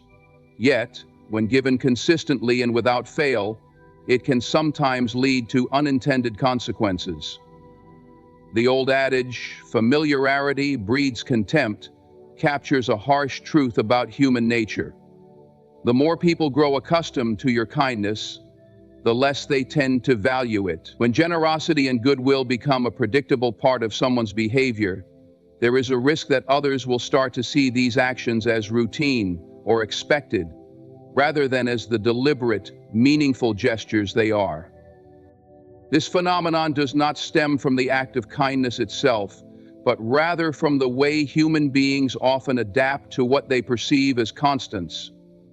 At first, kindness is received with gratitude and admiration. It feels special, a gift that lights up someone's life in moments of need or struggle. But as time passes and that kindness becomes consistent, some individuals begin to shift their perception. What once felt extraordinary may start to seem ordinary. They stop seeing the effort and intention behind your actions and begin to take them for granted, as though they are entitlements rather than choices. When kindness becomes predictable, it risks losing its impact. This is not because the act itself is any less meaningful, but because people tend to value what feels rare or scarce. Human nature often gravitates toward novelty, and when something becomes a regular part of life, it can lose its initial luster. This is particularly true in relationships, whether personal, or professional. When someone is consistently generous, considerate, or forgiving, others may start to expect these actions as a baseline. They may even stop acknowledging the effort or sacrifice involved, assuming that this kindness will always be available, no matter what. Over time, this dynamic can lead to feelings of frustration or hurt for the kind person. When you give freely and consistently, expecting nothing in return, you do so from a place of love or goodwill. But when your efforts are met with indifference, or worse, with entitlement, you can feel deeply discouraging. You may find yourself questioning whether your kindness is valued at all, or if it is simply being taken advantage of. This is the danger of unchecked familiarity. It can erode the appreciation that once accompanied your actions, leaving you feeling unseen and undervalued. It's important to recognize that this dynamic doesn't mean you should stop being kind. Instead, it highlights the need for balance and self-awareness. Kindness, when paired with discernment, can avoid the trap of being taken for granted. It's about being intentional with your generosity, ensuring that it is not only appreciated, but also reciprocated in some way, whether through gratitude, respect, or mutual support. This is not to say that kindness should always come with strings attached, but rather that it should be given in a way that fosters mutual respect and understanding. At times, pulling back slightly can also serve as a powerful reminder of the value of your kindness. When people grow too familiar with your generosity, stepping back creates space for them to reflect on what they may have taken for granted. Absence often brings clarity, and in this case, it allows others to see the void left by your kindness, and hopefully, appreciate it more fully. Day statement ranging tone. This doesn't mean you are being unkind or withholding. It means you are allowing others to recognize and value the effort you put into your actions. It's important to maintain boundaries and self-respect. Being kind does not mean you have to be endlessly available or willing to give at your own expense. It's okay to say no, to prioritize your own needs, and to ensure that your kindness is not being exploited. In fact, setting boundaries often enhances the value of your generosity, as it reminds others that your kindness is a choice, not a given. Another way to address this dynamic is by fostering relationships with people who truly value and reciprocate your kindness. Surrounding yourself with individuals who appreciate your efforts ensures that your kindness is met with gratitude rather than complacency. These relationships become a source of mutual encouragement and support, where kindness flows freely in both directions, rather than being a one-sided expectation. The phenomenon of familiarity breeding contempt serves as a reminder of the complexity of human relationships. While kindness is always a virtue, it is not immune to being misunderstood or undervalued. By being intentional, setting boundaries, and fostering meaningful connections, you can ensure that your kindness remains impactful and appreciated. In doing so, you not only protect your own well-being, but also elevate the value of kindness in the lives of those around you. Kindness is a powerful force, but it thrives best when paired with respect, gratitude, and balance. By recognizing the dynamics of human nature and adjusting accordingly, you can continue to be kind without allowing familiarity to diminish the beauty and significance of your generosity. Instead of letting kindness be taken for granted, you can ensure it is cherished, respected, and truly seen for the gift that it is. Kindness is a remarkable virtue, often viewed as a sign of strength, compassion, and humanity. But when kindness becomes excessive or unchecked, it can create a subtle yet profound power dynamic shift in relationships. Overly kind individuals may unconsciously surrender their power to others, opening the door for domination, manipulation, or exploitation. This shift often occurs not out of malice, but from an inherent imbalance in the way kindness is perceived and reciprocated. When someone is consistently kind to the point of neglecting their own boundaries, it creates a dynamic where others may begin to feel they have control or influence over that person. The overly kind individual often prioritizes the needs of others, bending over backward to accommodate their desires, even at the expense of their own well-being. While this may seem noble on the surface, it inadvertently sends a message that their time, energy, and resources are less valuable than those of others. This perceived imbalance can invite certain people to take advantage of their generosity, exploiting their willingness to give without question.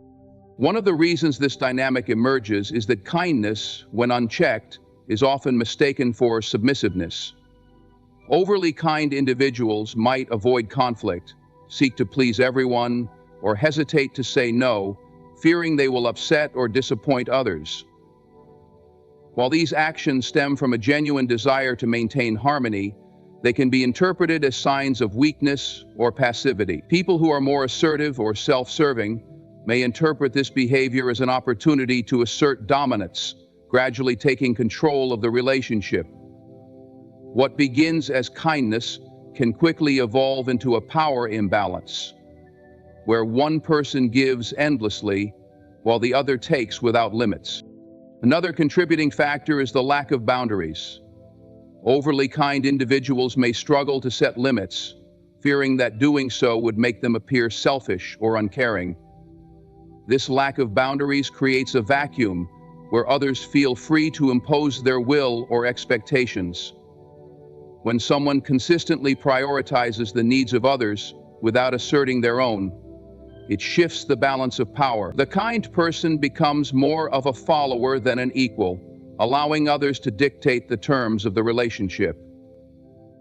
Over time, this can lead to feelings of resentment and exhaustion, as the overly kind individual realizes they have relinquished their agency in favor of pleasing others.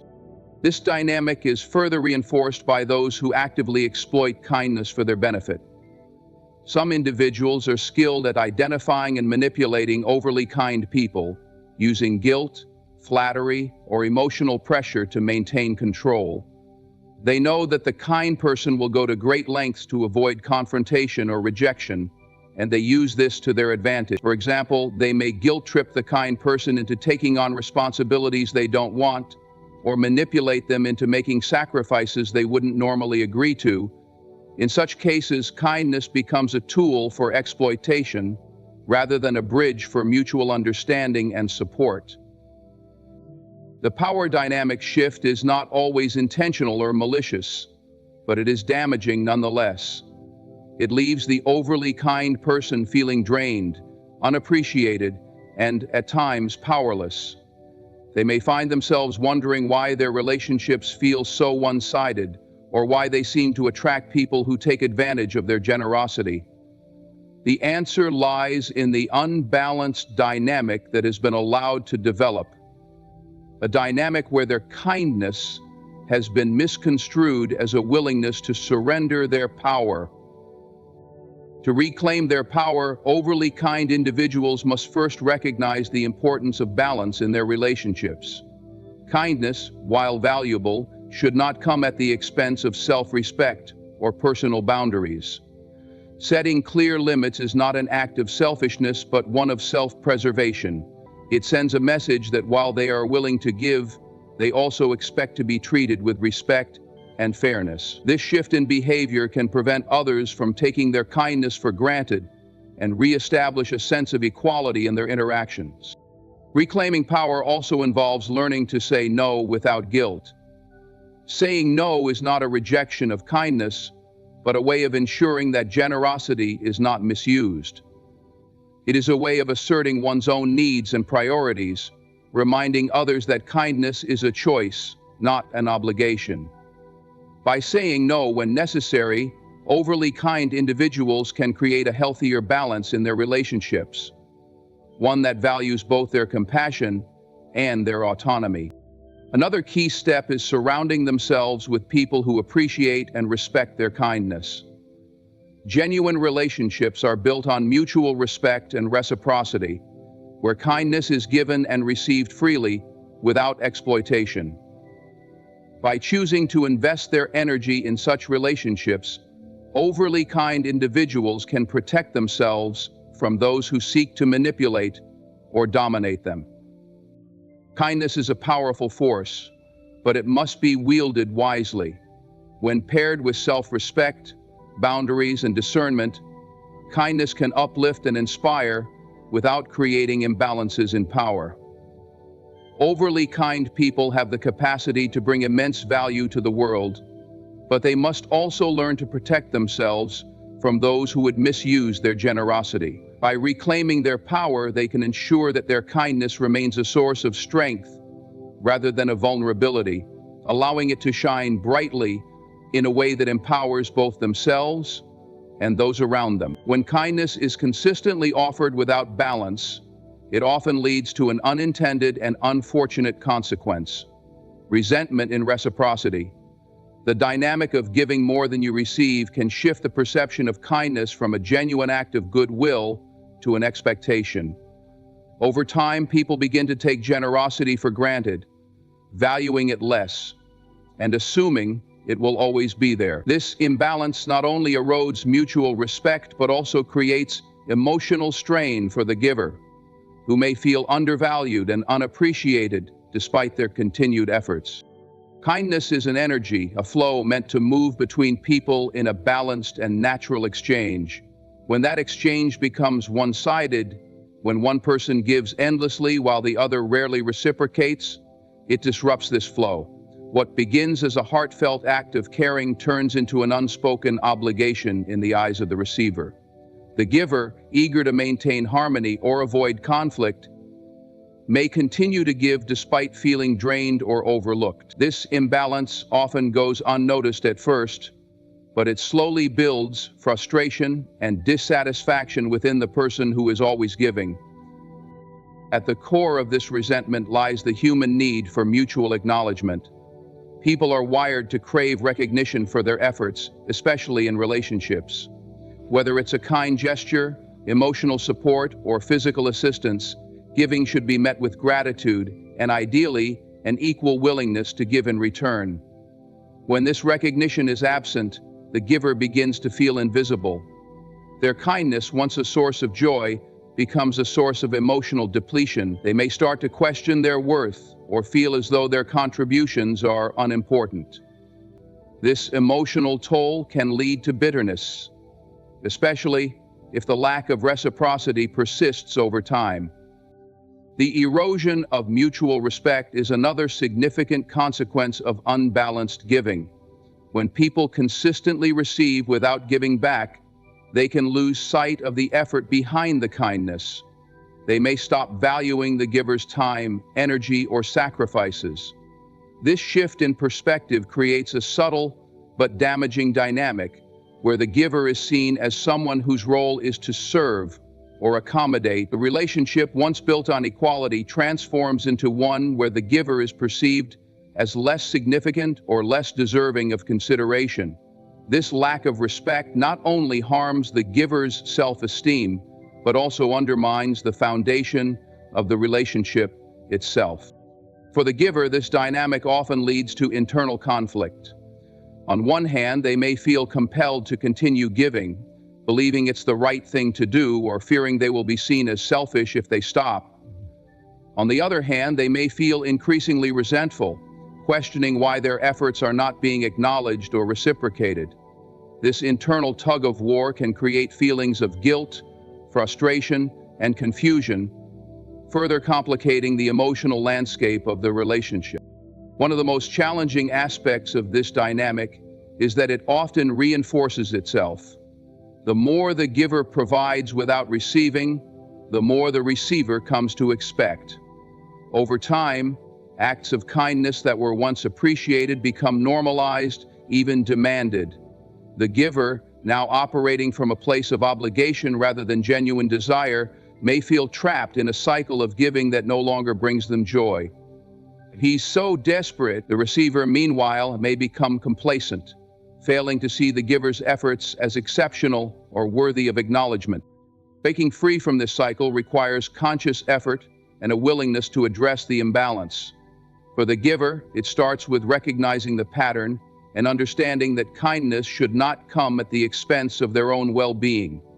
It's important to set boundaries, clearly communicating what they can and cannot offer. This doesn't mean withholding kindness, but rather ensuring that it is given from a place of abundance rather than depletion. By setting limits, the giver creates an opportunity for reciprocity to re-enter the relationship, allowing both parties to contribute equally. Gratitude is another key element in restoring balance. When kindness is acknowledged and appreciated, it fosters a sense of mutual respect and deepens the connection between people. For the receiver, taking the time to express gratitude reminds them of the effort behind the kindness they've received. For the giver, hearing words of appreciation can reignite their sense of purpose and validate their contributions. Gratitude is a powerful antidote to the resentment that arises from unbalanced reciprocity. Givers must learn to recognize and celebrate their own worth. Acts of kindness are valuable not because of how they are received, but because of the intention behind them. When givers understand that their efforts have intrinsic value, they become less dependent on external validation. This shift in perspective helps them maintain their sense of self-worth, even in the face of unbalanced relationships. Kindness is most powerful when it exists within a framework of respect and reciprocity. It is not the act of giving itself that causes resentment, but the lack of balance in the exchange. By fostering mutual acknowledgement and ensuring that kindness flows both ways, relationships can thrive without the emotional strain of unbalanced giving. Kindness, then, becomes a true expression of love and connection, rather than a source of resentment or disappointment. True kindness, at its core, is an act of genuine compassion and care. But without balance, even the purest of intentions can lead to misunderstandings and misplaced perceptions. The key to ensuring kindness is not mistaken for weakness, lies in maintaining a balance, a harmony between compassion and confidence. Kindness should not be a passive quality, but one that operates with strength, self-respect, and a clear sense of boundaries. When you find this balance, it transforms the way people perceive you and the way you perceive yourself. Kindness is often viewed as a soft quality, one that leans towards selflessness and accommodating others. While it is noble to be understanding and giving, it's equally important to recognize that these qualities should not come at the cost of your own self-worth. True kindness is not about sacrificing yourself for the sake of others, but about showing care and consideration without diminishing your own value. When you strike this balance, kindness becomes a powerful force that commands respect rather than inviting exploitation. People respect those who are kind yet assertive because it shows that you value yourself as much as you value others. When kindness is paired with confidence, it sets a standard in your interactions. It communicates to others that while you are willing to help, listen, and empathize, you also expect the same level of respect and understanding in return. This balance sends a clear message. You are compassionate, but you are not a pushover. And that's where the real strength of kindness lies, not in bending over backward for others, but in offering your goodwill from a place of empowerment. The importance of confidence in kindness cannot be overstated. Confidence is the backbone that supports your compassionate nature. It allows you to say no when necessary, to stand firm when your boundaries are tested, and to demand respect in situations where others might try to take advantage of your generosity. Without confidence, kindness can be misconstrued as naivety or weakness, leaving you vulnerable to manipulation. But with confidence, kindness becomes a deliberate choice rather than an obligation, a choice that reflects both your character and your strength. Finding this balance requires self-awareness. You must understand your own needs, values, and limits. If you're constantly giving without considering your own well-being, you risk depleting yourself emotionally and physically. Balance means recognizing when to give and when to step back, when to offer support, and when to protect your own energy. It's about being intentional with your kindness, ensuring that it stems from a place of abundance rather than exhaustion. Setting boundaries is a crucial part of maintaining this balance. Many people struggle with the idea of setting boundaries because they fear it will make them seem less kind or less caring. But boundaries are not barriers, they are guidelines that define how you expect to be treated. They ensure that your kindness is respected and not taken for granted. When you communicate your boundaries clearly and confidently, you teach others how to treat you. And in doing so, you create space for healthier, more balanced relationships. Confidence in kindness also means being comfortable with the idea that not everyone will appreciate or reciprocate your efforts. This can be difficult to accept, especially for those who derive joy from helping others. But it's important to remember that kindness is not about winning approval or seeking validation.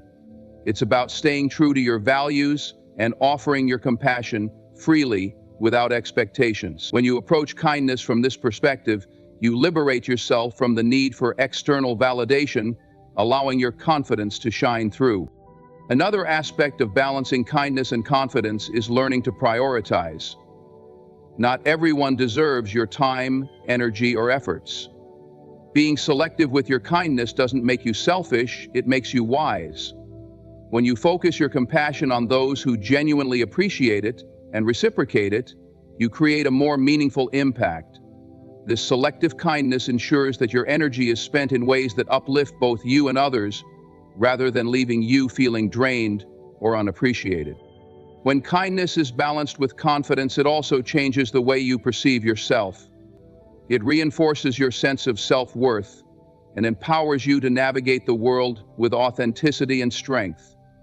You no longer feel the need to overextend yourself to prove your value, because you understand that your kindness is an extension of who you are, not a currency to gain approval. This self-assured approach not only enhances your relationships, but also fosters a deeper sense of inner peace and fulfillment. Kindness is most impactful when it comes from a place of balance. It's not about giving endlessly or sacrificing yourself for others. It's about showing compassion with integrity, empathy with strength, and generosity with self-respect.